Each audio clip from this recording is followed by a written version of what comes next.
Hi guys, I am Juneia Batista, Working Woman Secretary of CUT Brazil. And I came here to discuss with you the issue of the domestic work in Brazil and the improvements that occurred during the Lula and Dilma's government with regard to that great segment of workers. In Brazil, it is approximately between 6 and 7 million household workers, which from 6 to 7 million, nearly 90% of that number is represented by women.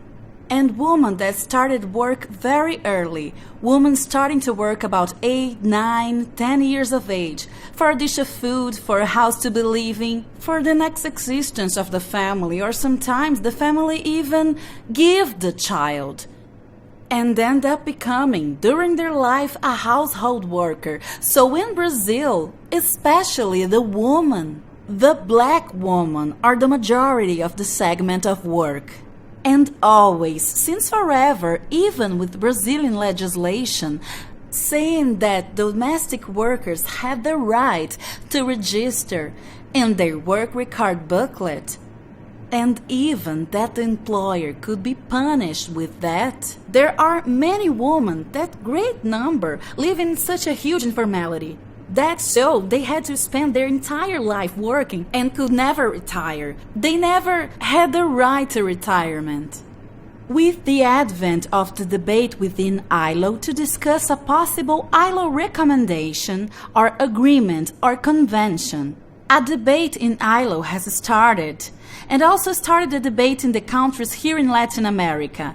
We have discussed that so much in Brazil, here in CUT. CUT was one of the major trade union centrals in the region that worked a lot in the issue during the Geneva Convention. And, parallelly, while they discussed in Geneva, we discussed also in Brazil.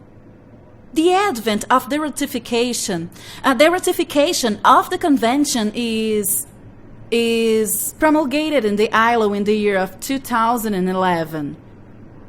It brings to the Brazilian scenario the debate to create a legislation of protection of those female workers. And believe, from the 23 Latin America countries, 13 of those countries have already ratified the convention, but Brazil is not the convention signatory. But parallelly to that, there is a very good legislation, very good to protect the women who work, the women who do domestic work, in the sense that they will now have the right to the pension fund, to the contribution of the INSS, which is related to the retirement, the maternity license that is really expensive for women, the issue about accident aid. When a woman is on the workplace working within a house, many times they did not have the right. If they happen to suffer an accident, they would be left helpless, many times in a very precarious situation. They had to stay at home without earning any money, and the employer would be without an employer or would try to hire a new one. Then, with the advent of legislation, it brought to those women a sense of empowerment of those workers. Today, there is the National Federation of Domestic Employees, which is a strong federation that has been organized in some trade unions in Brazil. Still, there are a lot of things for women to do, but they conquered a lot of visibility during the time of the debate, both in Brazil and in the exterior. FENATRAD has grown a lot, with the possibility of bringing organization. Now thinking about the greatest challenge that we face today. The greatest challenge we face today is that those female workers need to be really organized in their trade unions. And I think that from that moment, putting together the rights that they have as workers within the labor code, having their rights guaranteed and being organized in the trade unions, they can conquer a lot more things.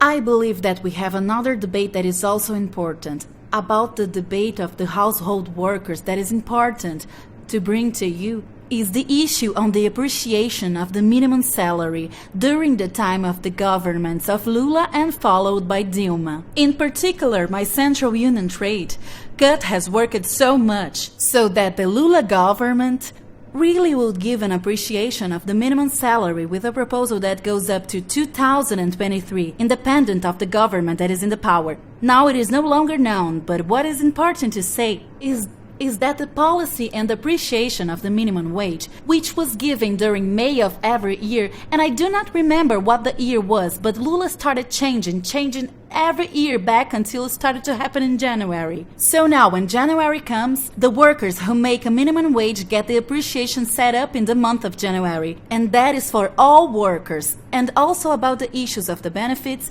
for the retired persons and also for the household workers. And in the legislation that speaks about domestic work, the right of those household workers is that they have to make at least one minimum wage, right? Then it was very important for the house workers, because before the employers paid what they wanted, and now they cannot do it because it's there in the legislation that a household worker can no more make less than a minimum wage, and a minimum wage that had a super appreciation during Lula and Dilma's government. That was very important for the empowerment, for the economic autonomy of those women. Then I think it was one of the best achievements that we had in those 13 years of the Workers' Party, of Lula and Dilma ahead of the Brazilian government.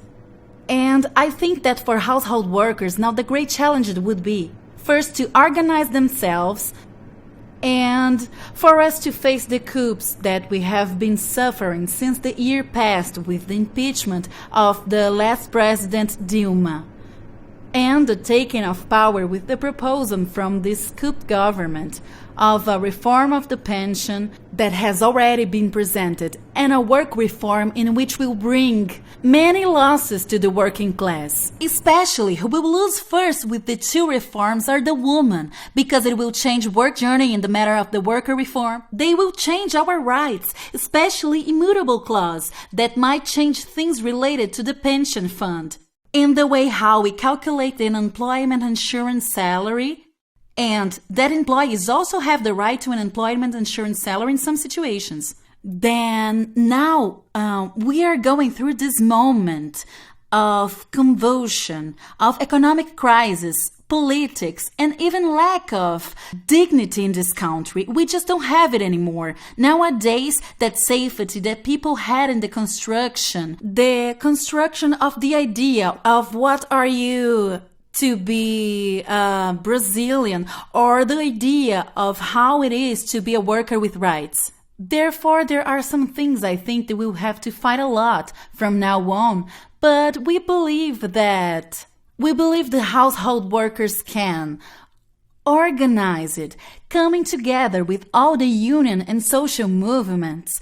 We can fight for better days, because things are about to be very difficult. If that pension reform goes on, household workers, rural workers, and workers of the public sector will be the most affected. But I still think that the household workers will be much more affected, even more because of their own condition of the domestic work in our country. At last, I think that they have to join us in the fight, and that's it. Okay, I hope that we could have informed you about all that so the world knows what is happening in Brazil right now. That's it, thank you.